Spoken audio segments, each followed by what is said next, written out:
Hey, it's Kyle from Growing Up Garden. Today I want to show you how I prepped my garden for this year's growing season. Now I started off with quite the mess. I had tons of weeds from basically neglecting the garden all winter, and it was really wet this winter, and it pretty much flooded all of the walkways, so we're basically kind of walking through a swamp. So this took a lot of work to do. This actually took me, man, it took me way too long to get this garden ready, but I'm going to show you step by step how I did it. Let's get started. So the first thing we did is we started pulling out the big clumps of weeds by hand as best we could. And then I decided that this year I was going to remove my bean teepee. It didn't quite work the way I planned the last 2 years. So I figured I'd take that down and free up a bunch of real estate so I could plant more things in the garden.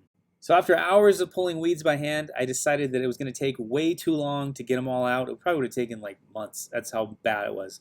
So I ended up weed whacking the entire garden all the way to the ground. So every growing season, I like to add fresh compost to the garden. So I usually will use my own compost that I make, or I will supplement with compost that I buy from my local rock supply company. And I also picked up some wood chips for the walkways in the garden. So the soil was pretty hard from all the weeds and roots and things like that. So I ended up rototilling just a little bit to break up the soil. I usually don't rototill between seasons, but this year I kind of had to. It was just too hard to deal with. And then I ended up adding the compost on top of that and mixing it in with a rake. So to combat the weeds this year, I decided to sheet mulch the entire garden, the walkways and the raised beds with cardboard. I picked up this cardboard at a furniture supply store. They have a big dumpster full of it, and I pretty much filled an SUV with it twice. Is a ton of cardboard we had to go through. We peeled off all the tape and we soaked it in a garbage can full of water, so that made it nice and pliable so it would conform to the contour of the walkways and to the raised beds because they kind of curve up. So once I got my cardboard laid down, I started putting the wood chips for the walkways. I actually ran out of cardboard and had to make a second trip to finish covering the raised beds. So to cover the cardboard on the raised bed portion, I'm using some straw. Now this is going to do two things. It's going to help trap in moisture under the cardboard. That will keep the soil nice and damp throughout the hot summer. We get really hot summers here, over 100, up to 115 sometimes. It's super hot, so that will really help this year. And it's also going to help with the weeds, snuffing out any weed seeds. And if there is any weeds, they're easier to pull out. So now that I have the garden all covered, I'm going to be picking up a bunch of different plants at different stores. I like to go shopping at the big box stores, either Home Depot or Lowe's. It all depends on what plants they have available at the time.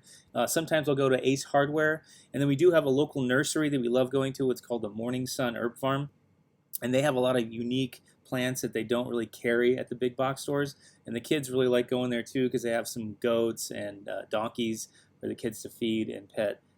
So before I started planting everything in the ground, I decided to lay out everything in advance just to make sure I had the right spacing and that everything would fit properly in the garden beds. So to plant everything in the garden, I just pushed back the straw, and then I just took a small shovel and cut basically a hole through the cardboard. So once I got the cardboard out of the way, I broke up the soil underneath where the plant's going to go. Just to make it nice and soft for the roots to grow through. There was a lot of roots from the invasive grass plants in this area, so I really had to dig to break that up. Now I'm going to be using some compost that I made last season, and that compost is amended with a bunch of rock dust minerals. I think I put a 50-pound bag in my giant compost heap, so that's all broken down in there. You could add worm castings or any kind of plant fertilizer that you want to use at this time. After I got everything planted and I've got my straw tucked back in to keep that moisture in, I ended up giving it a nice little drench of water. So the past 2 growing seasons, I've used soaker hose to water the garden, and I've had nothing but problems with that. Numerous failures during the hottest days of the summer, causing half of the garden not to get watered, and then basically stunting the growth of the plants. So I'm pretty much done with soaker hose. I don't recommend you use it. Get rid of that stuff unless you could find a high quality one. Don't buy it on Amazon. That stuff's junk. I'm switching everything back to the tried and true drip tubing with a 2-gallon per hour dripper. You can probably do more or less depending on what you're growing. I've connected a 1/4-inch drip tube to the dripper so that I can move it around depending on where I'm planting my plants. I've had great success with this season. I've had no failures. Everything's been working great, and all the plants are getting the proper amount of water.